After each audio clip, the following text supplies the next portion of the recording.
Have you ever seen a movie more joyous than Ponyo? Seriously, if you have, I want to know right now. Drop it in the comments. I want to watch that movie. I was kind of shocked after my first viewing of this film because it's generally considered one of Miyazaki's lesser works. This is confusing to me, and it's not a sentiment I can get behind personally, because to me, Miyazaki's 10th film is joy incarnate. It's bursting at the seams with the most whimsical sense of wonder I've ever seen on screen. It's the kind of movie that can bring me out of my most depressing spirals and put a smile on my face no matter what. I love this movie. In fact, I even named my new puppy Ponyo. Check it out. Ponyo, let's go.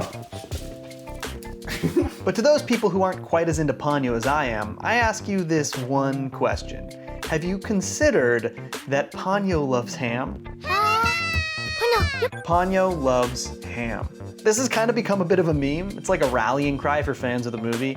There are even countless pieces of fan art of the ham. This person tattooed the ham onto their body. Hell, even just scrolling through Twitter, someone tweets Ponyo loves ham every day or two, sometimes even more. I love this, and not just because it's funny and cute, which it totally is, but I think Ponyo Loves Ham is actually a prime example of the very thing that makes Ponyo such a wonderful film. When you boil down Ponyo Loves Ham to what it represents in this film, it reveals the entire underlying attitude of the story. The thing that makes Ponyo seriously stand out is its sense of childlike wonder, and it pulls this off by basically filtering the film through the eyes of a child. A lot of the drama and conflict is presented from Sasuke and Ponyo's point of view. Because Sasuke and Ponyo are so young, relatively small or simple things are just astronomically bigger and more important to them. I'm trying to think of the best way to describe this. It's like when I was in like first grade and I accidentally walked into the girls' bathroom at school.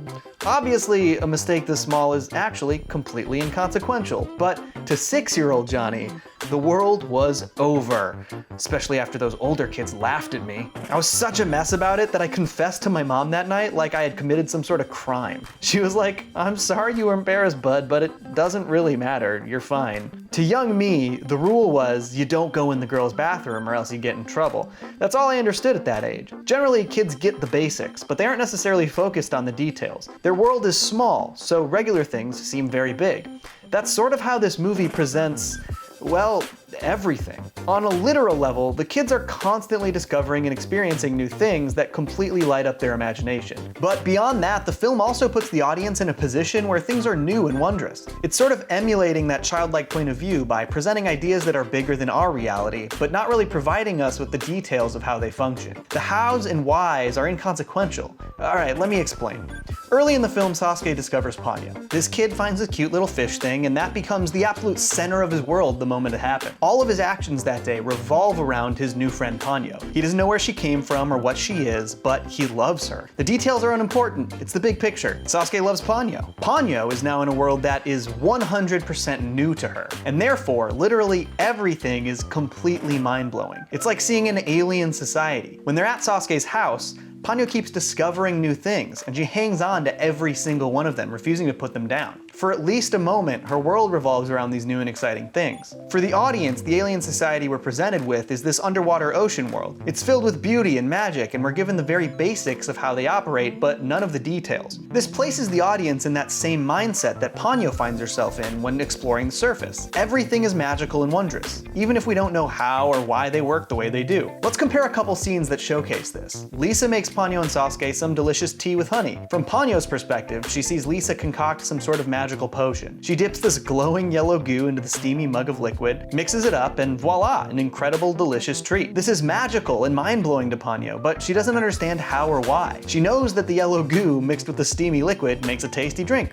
but she doesn't know what honey or tea actually are. Now let's parallel that with a scene from a bit earlier in the film when Ponyo's father is trying to use magic to stifle Ponyo's transformation. We, as the audience, see him struggle, then we see him drink these jugs of glowing potion, and then we see his magical ability has been enhanced enough to fully stifle Ponyo's growth. Just like Ponyo and the tea, we're able to see what it is these magic potions do, but we don't know how or why they work, or even where they came from. And I think this is good for the audience. The film is asking us to go along for the ride, appreciate the magic and wonder of things you don't fully understand, just like these kids do. In fact, the art book for Ponyo even says this explicitly about the ramen scene. Ponyo is fascinated by her first experience with ramen, like she's watching a new kind of magic. And there are tons of other examples of this throughout the film. The actual magic potion ocean helping Ponyo's transformation is magic to the audience. Ponyo growing the toy ship is magic to Sosuke. The beautiful ocean goddess is magic to the sailors, and, well, everyone. Before Lisa goes to try and help the other townspeople, she even admits, there's a lot of things happening I don't understand. This is true for everyone in the movie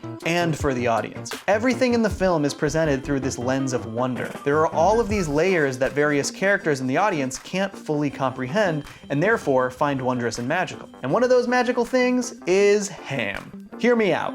Ponyo loves ham. Ponyo wants ham! Yeah, you heard me. Ponyo loves ham. What are you gonna do about it? As soon as she gets a taste of ham, she becomes absolutely obsessed. And that's because to Ponyo, it's a new and wonderful thing she's never experienced before. It's like when you're a kid and you discover a movie you love and you wanna watch it every single day. My little brother watched the Mighty Morphin Power Rangers movie every day after school for weeks when he was young. He loved that thing.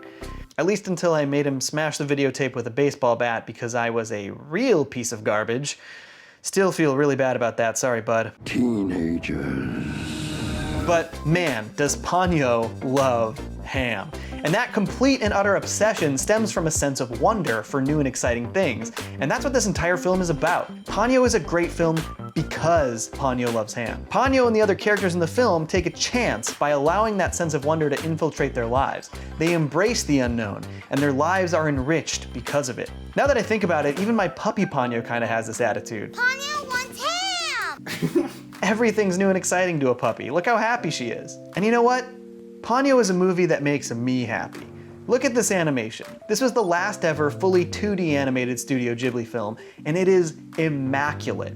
There is no other film that looks like this. It's absolutely gorgeous. All of these underwater scenes, I don't know how to describe them other than wondrous. One of my favorite sequences is Ponyo running on the giant waterfish. And how can you not love it? It's so fun, so full of energy, but also so suspenseful. Oh my god, and the giant wall of boats? Pure magic, a thing of beauty. God, this movie's just cool. Miyazaki actually storyboarded this whole film with watercolors. Just for fun, I threw on the feature-length storyboards for the film, and I basically sat down and watched the entire thing in that format. The magic still comes across, it's great. Look, at the end of the day, Ponyo loves ham. And I think we can all learn something from that. To me, sitting down and watching Ponyo means giving in to my childlike inhibitions.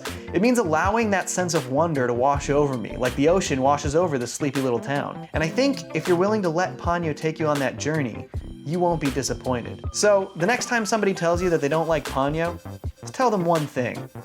Ponyo loves ham. Folks, thank you so much for tuning in to this little video essay on Ponyo. If you liked this video, please remember to comment, like, and subscribe. And if you want me to do more Studio Ghibli analysis, let me know below in the comments. And especially just let me know which movies you want me to talk about, because I love just about all of them. All right, thanks guys, peace. Johnny! Two Cellos!